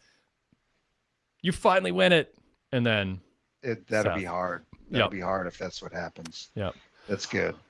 All right, let's bring Danny Tuchito into the conversation here. Danny, good to see you. Good to hear from you. You're in the backyard again. How yeah, always on the patio. Yep. So good evening. What's up? I was just going to say good evening to Wade and gentleman Chris Adams, as always. That's right. Just to chime in on that last little bit, my personal prediction is Cody wins King of the Ring against Randy Orton, because they've been kind of teasing that a little bit over the past couple months. Even though they, and then Cody and Cena at SummerSlam, because the winner of King of the Ring gets the SummerSlam championship match. And I think that's a much bigger match for WWE to book than Cena against Sammy or something like that, So that's just my 2 cents. But that's not why I'm calling. Obviously, I'm calling in for the CM Punk of it all. Sure. And this is a wrestling podcast, but I'm going to start with moral philosophy. What would people's opinions be, or your opinions, in fact, be if CM Punk took all this Saudi money that he's a hypocrite for taking, which I agree somewhat with, and then donated it to the causes that he believes in that are completely opposite of what the Saudi government. So basically he's getting one over on the Saudi government by taking millions of dollars for this payday and then donating it to trans causes or Palestinian. I mean, there's, that's a sticky situation there between those two. So anyway, that's my question. What would you think of him then if he did that? Well, I did talk about this on some podcasts this week, and I think it's fraught with possible backfires for Punk and WWE. And he might have been restricted from doing. Punk might have been. Again, please understand, we are speculating based on a public figure who's been in the public eye for a long time. He's put himself out there. He's expressed opinions outside of wrestling. He's done podcasts. He's a public figure, and I wouldn't say this about some private person. And speculate this much, but there's a possibility he took in a lot of social media this week, and he came to WWE and was like, I need to be able to say something. And they're like, you can't disparage our partner Saudi Arabia publicly and still be on a roster and still get these big paydays. So we can say goodbye. We don't want to. But if you're really, really, really uncomfortable and you want to speak out, you cannot do so and expect to remain employed and get a push on our TV show. Also, you can't say things like, I am so disgusted by Saudi Arabia and our partnership with them that I'm going to donate all the money I make from them to a charity to make up for the moral stain this puts on me. He can't do that and then show up for work the next day and have WWE go, hey, welcome, let this guy in, he works for us. Like there's a level of speaking out about a major source of revenue partnership that WWE has that Punk just cannot be given permission to do, and he can't do on his own without ramifications. So it's complicated. Yeah. Now, what if he doesn't publicize it? That's what I was going to say. If he does it and keeps it secret, and he's willing to take the heat for however longer he wrestles for WWE till his deal is up, And then he says, I want to do a podcast, write a book, talk to a reporter, whatever. I have receipts to show it. I had to take the heat, but I took the payday and I doubled it and I gave it to these charities. You can redeem yourself later, but you can't do it when you're working for WWE and expect WWE to think, oh yeah, go to Saudi. Yeah, you'll be just fine in Saudi Arabia if you start saying out loud, I can't take this blood money. I mean, it's an awkward situation. It's, they're doing business. It's awkward for WWE. It has been since Michelle and George did those podcasts, or the not podcasts. Well, the financial calls with media. It was awkward for them as top executives, and they bit their tongue left and right about that relationship in the early stages. They took a lot of money, and the reason Saudi overpaid for the events is they knew baggage came with it, and they had the money to do it. But in WWE said, everyone has a price, and you paid us enough, we'll take the heat. But that's sort of what Punk's doing now. People at least perceive. Yeah. It's so. I started smiling because my master's is in continental philosophy, so this is like right up my alley. Like, yeah. Yes, right. I think yes, there is a way in which you can redeem your unjust actions by doing things that contribute to their transverse, right? Their total opposite. So I think that is a good moral play. The problem is, to quote another philosopher, Jacques Derrida, the only true gift is ever given anonymously. So by Punk saying, look at what I've done, it actually reduces the moral value of his gift, right? And so he's put himself into this moral quagmire, and the only way out of it would be to not have the match.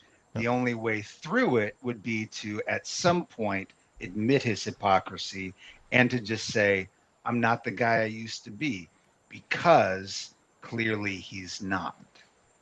And that's okay. But I think that's what's making people so mad. What Brock Bedingfield says in the chat, Danny, there's a slight possibility he doesn't go. I mean, maybe they do an angle or something where, because Cena is rubbing it in. Oh, you're going to chase me. Or Punk actually said, you're making me chase you. I mean, they are drawing attention to something that is not canon. They are referring to something that if all you do is watch TV and you don't get into Punk's history and politics in this tweet, they're talking about stuff that's not canon, and it's confusing, and I'm against doing it, and it feels like they're rubbing it into Punk to get back at him in a malicious way with joy. And I don't like that. I don't enjoy that. But I'm trying to look at it from other perspectives, which is if we ignore it, not everybody, a lot of people are thinking it. Don't we kind of have to, how weird would it be to set up a match where Punk goes, I'll face you anywhere. Oops. I said anywhere. And Cena goes, gotcha, Saudi Arabia. Like, the whole premise is Punk screwed up and acted brave. I'll chase you down anywhere. If not here, you name the place. He should have looked at the calendar and known. I'm talking character-wise. And then, but they're assuming baked into the canon of his character, somebody who doesn't want to go to Saudi Arabia. They have not put that on television as a thing, but they keep talking about it. So the whole thing is weird, and that's why it feels a little meta and personal and mean-spirited. Danny. As always, Wade, you anticipate a point I was going to make later. But I think that Punk, he's said several times in interviews, and it was made pretty clear at the end of his AEW run, that he doesn't believe that the way that you go about nationally televised wrestling is to focus on the internet crowd or the ardent fan, as you call them, right? Well, Triple H said it. I thought it was a good term, but yeah. Okay. I don't want to take credit for it. I'm just no, I didn't know that. Yeah. I didn't know that. Yeah. I've only ever heard it from you. And so I think that the reason why he's not addressing it on television, just like you were talking about, he doesn't think that there's any point to that, because only a small minority of the people watching the show or the people in the arena actually know his tweet from 10 years ago or whatever it was about The Miz. And so I think that's one reason why he's not addressing it. I don't think he sees any, like, in a wrestling storytelling or wrestling money-making sense, he doesn't see any reason to address it because it's only like 10% of the crowd, the people that are watching this, me, you guys, we know about that stuff, but the vast majority don't. So he doesn't feel a need to address it. There is a stand he took publicly and chose to that matches his personality, that his critics frame as sociopathically sanctimonious. Aren't you so pure, you hero? It's like Bret Hart. Vince McMahon loved making Bret Hart come back to WWE, or enticing him to come back after Bret said I never would, and Vince. So Vince McMahon loved doing that, and it's sort of I guess human nature. If you're in a powerful position, having someone who criticizes you and runs away to come back to you for money, in a way it makes you feel better about the choices you make that are compromised based on personal greed or the system that you have chosen to be part of to maximize profits at the expense of many things. So I think if we taking what you said, Danny, if Punk is like only 5% know about this, if it doesn't get addressed and he is scheduled to face Cena in Saudi Arabia, social media is going to blow up and go, Punk just apparently doesn't want us talking about this. Punk thinks we forgot? Who does Punk think he is? Punk would leave himself open to criticism if nothing got mentioned on TV about it, because people would want an explanation from him. And I think the belief is if they don't get ahead of the story, it'll look like they're playing catch up. So I could imagine a discussion behind the scenes where they said, should we just not talk about it? And I am, by the way, as much as this feels sort of personal, like Cena, hero, what are you going to do? And all that. I do think calendar-wise, if Night of Champions happened to be in Memphis, I think Punk would be facing Cena on the same date.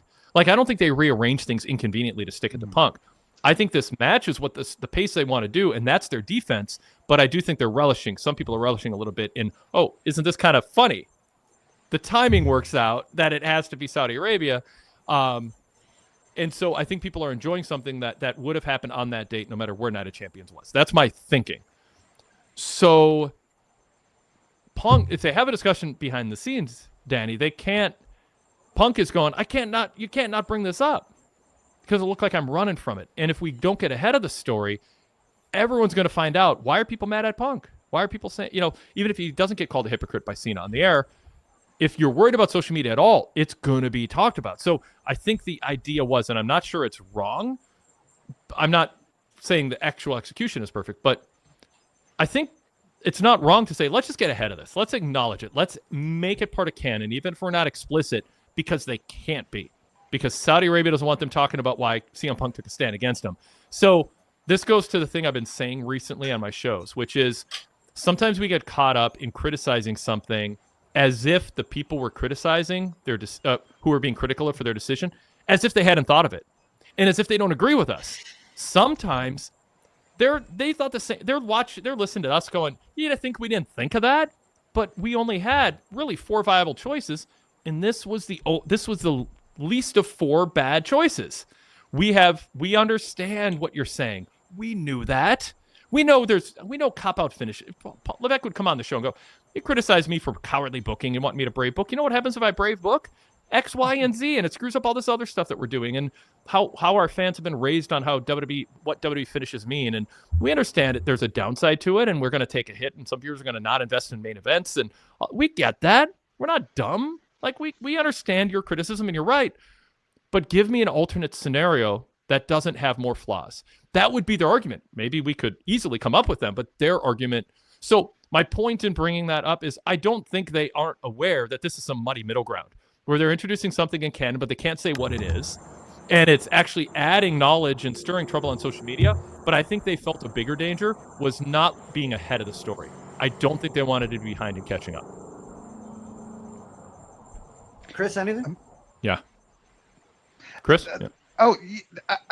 We're also, no one's really talking about the fact that maybe they just continue to want to curry favor with Saudi Arabia because of not just money, but ideology, right? There is an element that we're seeing of presentation across other TKO brands, like Trump's continued presence at UFC, right? That there's some element of this that is feeling more and more intentionally political, which probably makes people like Punk that much more uncomfortable in the backstage environments, I would imagine, right? Yeah. Don't know for certain, but I would imagine. Yeah. And maybe this is not what he thought he signed up for. I know. And yeah. And that's the thing. Is he kicking himself going, I should have, been more careful about what I agreed to and what I signed to in the frenzy to show up AEW. I have now ended up in a situation where I got a lot more money than I had, but my reputation that I take very seriously is stained, and it hurts him. I don't think Ari Emanuel wants to follow the political direction of Saudi Arabia. I mean, it's like there is mixed leadership. There are people in power in WWE. It is not one philosophy across the board. UFC is MAGA all the way. It's part of their branding. I believe it's a sincere belief in Dana White. I think Paul Levesque, it's more complicated because he's the son-in-law of somebody in the administration, Linda McMahon. But his views are not clearly opposed to that. He's made it clear, but I don't know that he's quite MAGA Dana White level. Right. And there's definitely people who are liberal who coexist with people who are not, and you can bring up politics or you can't. There's people who work together in factions who have different, or tag teams who have different viewpoints, and they kind of show up to work. Punk is singularly is maybe we're saying, but he is at the peak level of somebody who has been very willing to put his views out there. And so that's why he gets more scrutiny. Danny, what else for us? Also, don't forget, let's see, Triple H and Stephanie were in the White House with RFK today. Cody and I forget who else were at the Army thing or whatever, that rally, supposedly. Nope. I forget if it's the Marines or Army or whatever the other day. So, yeah. I'm going to let you guys out of here on time for once and just tell you my overarching theory of what happened here. Okay. Yeah. Because early in the show, Chris mentioned that the promo between Cena and Punk seemed hastily put together. And I think that's because this entire program was hastily put together, that this wasn't supposed to happen. And Saudi Arabia said, hey, we've got a show here and we want CM Punk to be here. And then the powers that be go to CM Punk and he says, no, I'm not going to Saudi Arabia. What are you talking about? And they say, what's your price? And he names a price. He gets that dollar amount. And that happened maybe like 2 months ago or 3 months ago, not yesterday, but not like 8 months ago. And so they didn't have a program because this is a huge money match that they could have at another show, which is the weirdest thing of all this, is that this is Cena versus Punk in Cena's last, his retirement tour. This is something that should be on SummerSlam, Survivor Series, whatever. Yeah. And they're doing it in Saudi Arabia. That's the crazy thing to me.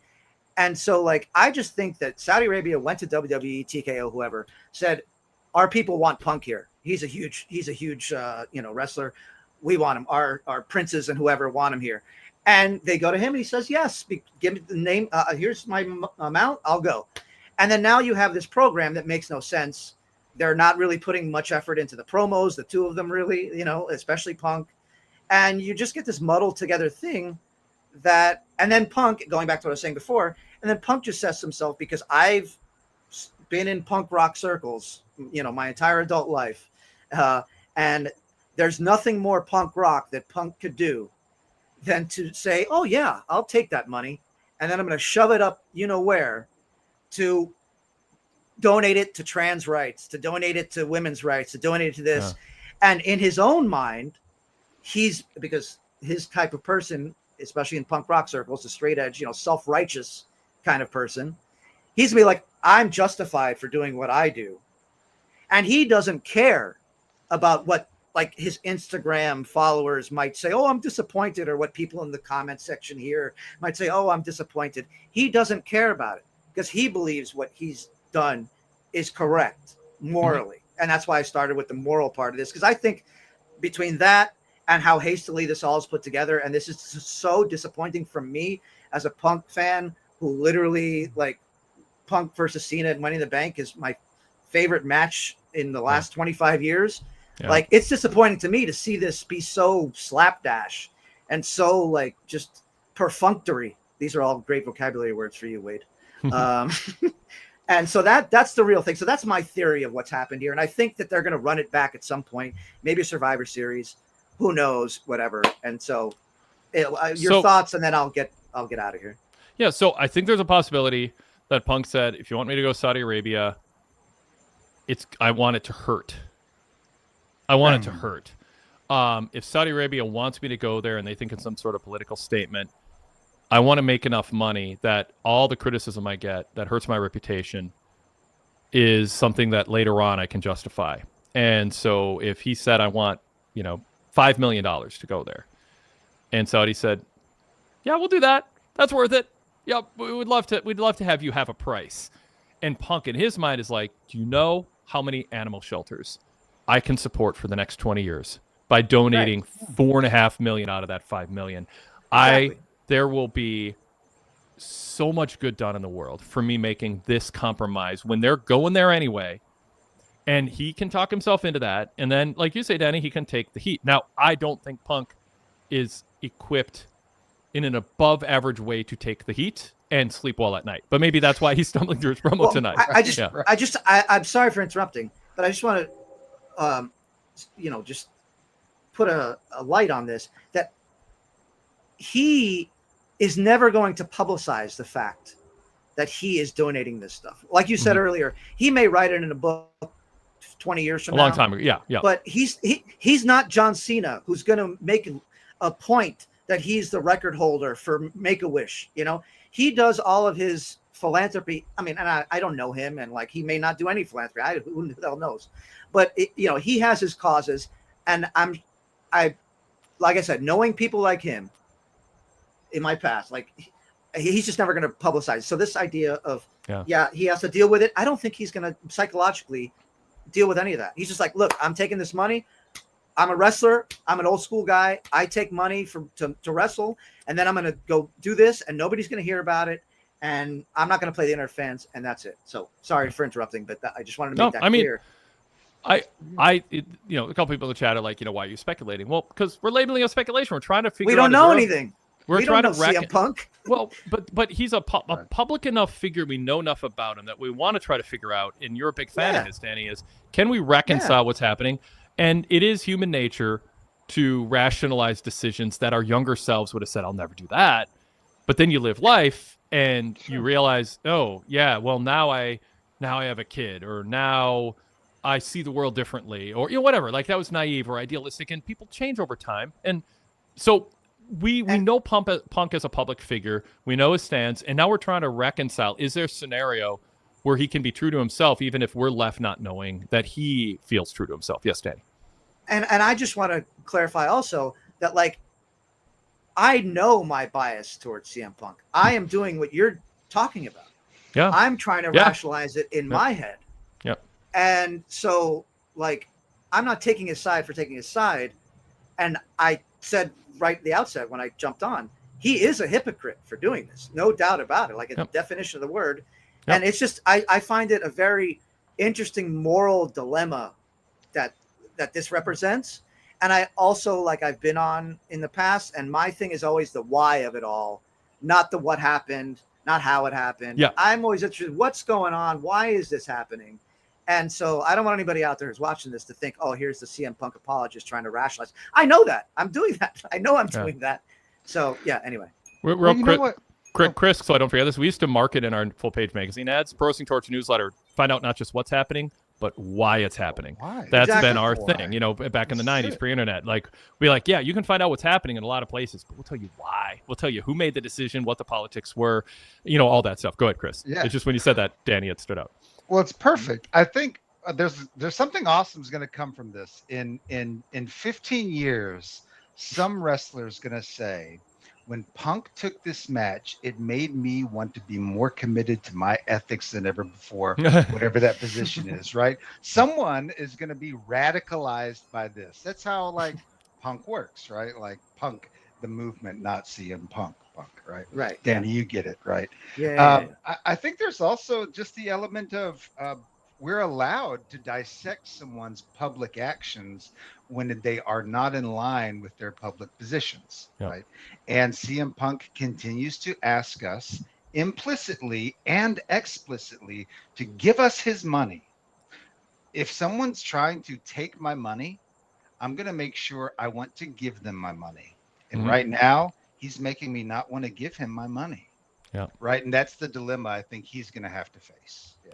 Yep. PWTorch.com/GoVIP. Give me your money. Okay, Yeah. Go ahead. Yes, Yeah, you've already got my money, Wade. You've already got my money. You make a compelling reason for us to give you your money, Wade. Yeah. I'm trying to be like, all right, guys. Danny, you said you thought this was hastily thrown together. I disagree with that. I think this fits the calendar of the events. We won't know till like December. They had that in mind, that had to happen when this happened first.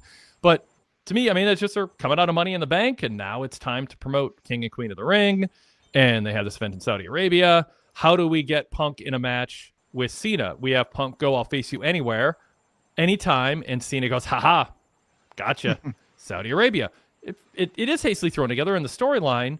Does it deserve more? Maybe, but do we really, after tonight, do we really want to see 6 weeks of this sort of good Cena performance and below average CM Punk promo? Not of this.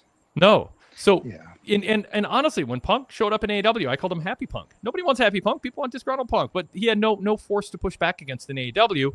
And then it sort of manifested by insulting the EVPs, disgusted with the lack of professionalism, and all that. And, he'd see these wrongs and he just made it worse. He takes any bad situation and tends to make it worse with his sanctimony and his passion. Pick your version of which one is, 90-10, 10-90, 50-50. And now in WWE, he doesn't have that. And then with Cena, he's kind of in a delicate, difficult, hypocritical situation. It's getting thrown at him. He doesn't have anything to fire back with. And we get a below average promo in which Punk goes, get ready. And he bunts. It's like, that wasn't a grand slam. That wasn't a triple down into the left field. I was just like, that was you unleashing on Cena? God, we can imagine much better. So, yeah, I mean, it's disappointing, but I don't think it's hastily thrown together. I just think tonight was a letdown, and it's awkward. But if they want to get to early August SummerSlam, when are they going to get Punk Cena in? Given probably the lay of the land where Cody's more of a priority than Punk in the Cena chapter of 2025. So that's where All right, cool. Danny, thanks. Good night, guys. Always good hearing from you. Yep. Always a pleasure talking to you guys. Thank you. Appreciate your support. Yeah. Yep. Anything you want to add on this, Chris? If for no other reason to agitate 2 or 3 people in the chat. Yeah, let's keep going. I mean, look, I could mark out about Nietzsche as well, and Cena. We can get into rules of power. No, just kidding. I think the promo felt somewhat thrown together for me, not necessarily the program. Something just didn't hit with the segment itself tonight. So I think I introduced that idea. Nothing really else to add. Right. That's fine. So I was about to bring up Fatu, and I saw Kyle Fassel brought up the chat. I was underwhelmed with Fatu's promo. I expected more from him in the moment. I agree. When Fatu was standing backstage and he said, whatever, I'm about to speak in the ring. I'm like, all right. Yeah. And he made his entrance, and he took exception to Solo saying he wouldn't be anything if not for him. Solo kind of spoke what felt like the truth. Yeah. And then instead, Fatu could have said, yeah, Solo, what you said is true, because it was mostly, but you're leaving something out. Yeah. And then bring up, the hypocrisy of Solo. And he didn't really do that. He just fell into, it's me against the world and it's all gas, no brakes. And it was disappointing. I think they should have given him more material. I wanted to hear more from him. So, when I say I was let down by Ron Killing's follow-up, I'm also let down by Fatu standing in the ring, a potential breakout babyface star. I don't know if they left him out to dry, or they don't think his character would articulate or care to articulate. Maybe they have their reasons, but yeah, I was underwhelmed. It was stunning that they left that segment on just blank silence. Solo had the final word, and I just think it's bad form to have a video presentation be the final word in a segment, and then to have Fatu just walk out in this sort of stunned silence. It was the wrong kind of silence. It wasn't the silence of, my God, that was a badass segment. It was my silence of, well, that was that, right? And that's not what you want with the Samoan werewolf. Yeah. It's the first time I've ever been let down by his promo. Yeah. I mean, Solo mock claps, shows him up, makes his case, and they didn't give Fatu time to go. I know, so I don't know why. Maybe they felt Solo needed to get one up on him a little bit. They'll save it for another week. They loaded the show with a bunch of fatal four-ways, but I mean, there's ways to give Fatu 90 extra seconds to show he can articulate a point of view that undercuts what Solo was given a platform to put out there that felt like some truth, but with propaganda and some key things left out about the dynamic between those two. Here's the thing also about that, like last week's segment and this one, I really don't think Jacob Fatu's character, if he overheard somebody talking shit about him, would wait to sneak around to be seen by the camera. He would walk in and say, "You want to say that to my face? What do you mean?" Right? Which would, it's a great point. And had last week, let's say the camera is following whoever, whatever wrestlers on the show, one of the tag teams. They're just filming them, but they're walking and they're filming. And all of a sudden we overhear Solo go, "He's all gas, no brains." And then he turns and sees the camera. He's like, "Oh, no," because it's now everyone's seen it, and Solo's worried, but he didn't say it in front of a camera. Like this idea that Fatu wouldn't have found out if he wasn't standing around the corner. Of course he would have found out. Solo said it on camera on national freaking television. It was broadcast in the arena. The announcer saw it. The fans saw it. Every wrestler's going to hear about it if they didn't see it live. It was stupid the way they executed it. It was lazy. It was 2005 nonsense that WWE has moved away from. Shit. Yeah, they should have had like that when he came around. God. But the notion that we needed to see Fatu turn the corner to think Fatu knew what was said. No, he didn't, because it was said on USA Network. Right. It was broadcast in the arena. Everybody saw it. Fatu could have been in Australia in a sensory deprivation tank, and everybody should have known by next week. Fatu's going to have heard about it because it was on national television. And they make a point to show that they have the broadcast playing on every screen backstage, right? If catering at merchandise, Fans at home know, if I know, then Fatu's going to hear about it. Solo's in trouble. They didn't need to have, even this week, they doubled down. Tessitore and Bear. Oh, look, Fatu definitely heard about it. Well, of course he did. He would have heard about it anyway because it's on tape. It's on social media. He DVRs SmackDown and watches it back, or a friend does, and they'll play it. So that was so stupid. So they could have actually made it better with the scenario you laid out, because that would have covered both bases. He says it, he regrets it. Fatu knows it was said, but he wasn't standing around the corner not taking action on it because he wasn't around and it was said. He found out later and Solo was gone. So this could have been the first time that Fatu was in the presence of Solo with the knowledge he gained after the fact of what Solo said. They made him look weak by having him hear it and not act on it. So I'm serious. I'm not only am I disappointed in WWE, I'm disappointed in people who give them slack on this and don't call them out for it. It was hack narrative structure presentation. They should be better than it with the funding that they have, the revenue they have, and the history of that, the invisible cameras and the inconsistency to how wrestling is presented. That's an easy rule to follow, and they broke it, and they don't usually do that. Everything that's on TV is presumed to be known by everybody, and that one wasn't. They need to stop with this idea that there can be private elements with a camera like that. That's not how that works anymore. And that's why having a camera film Solo to arrive on a scene where there was no camera and pick up on Solo saying it, and Solo reacts like shit.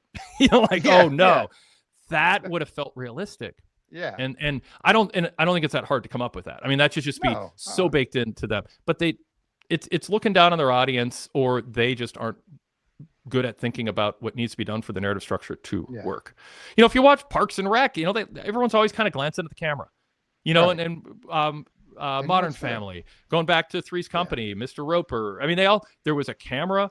It was baked in. It made less sense in Three's Company because they weren't the documentary, but Modern Family was a mockumentary. The presumption was our family's being filmed for a documentary. Yeah. Parks and Rec, same thing. When that's baked into the structure of the show, and characters every once in a while glance at the camera, you're acknowledging, well, obviously there's cameras there because wrestlers look at a camera and talk to it. So why are some invisible and some aren't? I don't want to belabor that point. Some might say I already have, but I feel strongly about it. I think it undercuts things, and it's just hack. It's sloppy. And it hurt Fatu's character for the point you brought up. Absolutely. Why did he wait a week to take action when he was right there? If they want to evolve wrestling, truly, completely do away with that. No other promotion's doing anything like that. Just have nothing where it's candid like that, or everything is candid, right? That's everybody knows they're on camera. Yep. Or like would have been great. Great's okay. I'm too excited about it. But like if there was an interview outside the locker room and they're interviewing whoever, it doesn't matter. And then all of a sudden you hear JC Mateo go, but. And then Solo goes, no, you don't understand. He's all gas, no brains. And then the camera peeks around the corner. And now we see Solo said it. Like, it could be overheard. That's cool. And so that's a problem. I don't criticize wrestling for things that can't be fixed. Moves are going to be botched.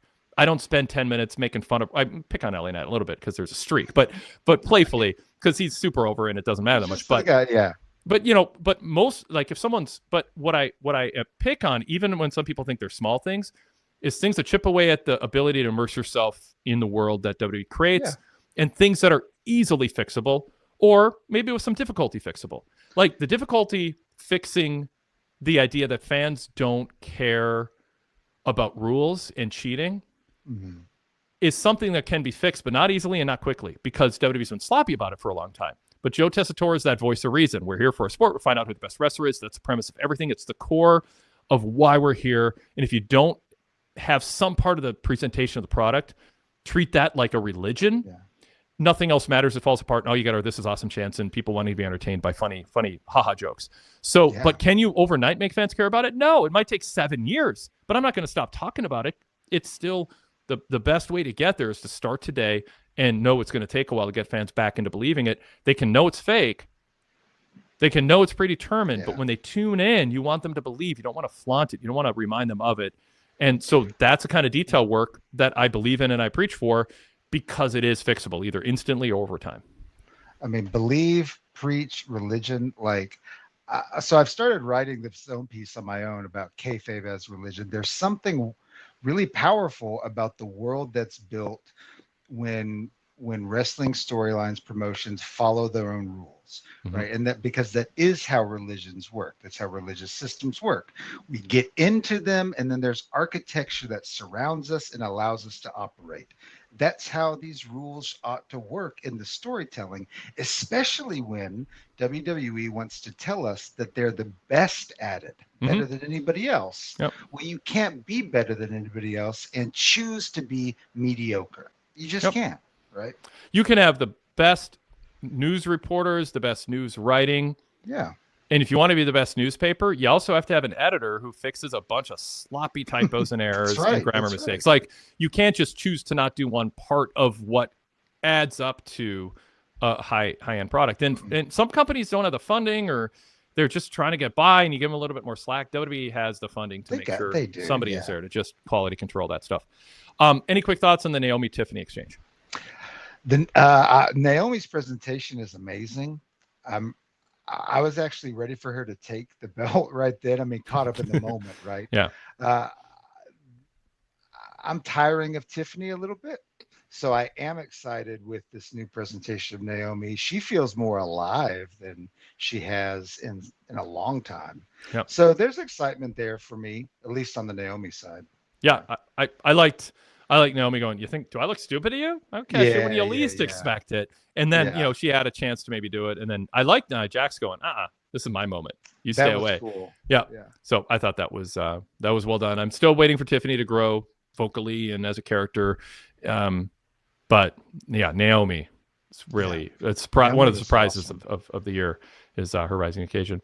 Anything else you want to bring up, Chris, before we sign off? I'd like to point out Nia Jax's makeup worked incredibly well for her tonight. My wife pointed that out, but I noticed it. It made her look even more menacing, which I think added to the ferocity of the character that she's trying to play. So a little detail like that actually made her pop. So I'll throw that in there. Yeah. Yep. Some comments in the chat complimentary of Naomi. Also, I threw them up. I will say this. I think of my final point. It was a sloppy night, not just for CM Punk on the mic, not just a disappointment for me, for Ron Killings and Jacob Fatu not really following up on angles last week. But we had Dexter Lumis botching spots. We had Chris Sabin selling a move that didn't come close. And that's not his fault. He doesn't know how bad the move was. We had a referee not. Oh, I'm thinking of NXT. Was there a spot where a referee didn't count a pin and they should have? Or I'm thinking of the NXT main event. There was a weird little spot where there was a kick out where it obviously should not have been, where it was supposed to be a breakup of the pin, and so the ref sort of kept. It was weird. Yeah. So it was a weird night of some mistakes. But double cutter that never was. The what? The double cutter that never was. Right. Yeah. Yes. Yes. That's another one. Yeah. So everything was just a little off. Things were a little off tonight. Dexter Lumis was on a different page, and it crossed my mind like not everybody needs to, with a lot of mileage, needs to be working house shows, but we're going to start to see the effect of wrestlers not. Dexter's number of matches this year, unless he was an ROH off the radar for a while. And I missed it. Really. Like with the mask on. Yeah, like there's going to be people missing spots who don't have that timing down because they're just not getting reps, and that's tough. I mean, I think it's great for wrestlers that guys are getting weeks off at a time. It's just sort of the systematic time off for veterans. People's health is going to be better in the long run, but there's something to be said for maybe running some smaller shows around the country. Don't worry about making money, but get some guys reps. You can see I have seen an increase in botches in a lack of fluidity lately. Yeah. All right. Very good. Chris, thanks so much. Always a pleasure. Yeah, thank you. Yeah. I'll remind people you can get a 7-day free trial for a VIP membership by searching PWTorch in Spotify or Patreon. Just search PWTorch. Get a 7-day free trial of our full VIP podcast lineup. If you go full VIP, you can customize the feed so that you can break it into 2 feeds, nostalgia and retro versus current shows. You can break it up by specific show and just subscribe to our post pay-per-view feed, for instance, and catch up on years worth of our post shows. And Alan Forel's Pro Wrest Paradise, Greg Parks. Well, so many great shows. You can find out full details at pwtorch.com/govip. That includes an ad-free website with access to our library of content. So check us out. If you like what we do and you appreciate our tone and the way we cover wrestling, support us, a small family business that tries to do this the right way. pwtorch.com/govip. Thanks to everybody in the chat. A fun conversation for sure. I appreciate, again, the civility and interchanges there. And we will talk to you Monday after Raw.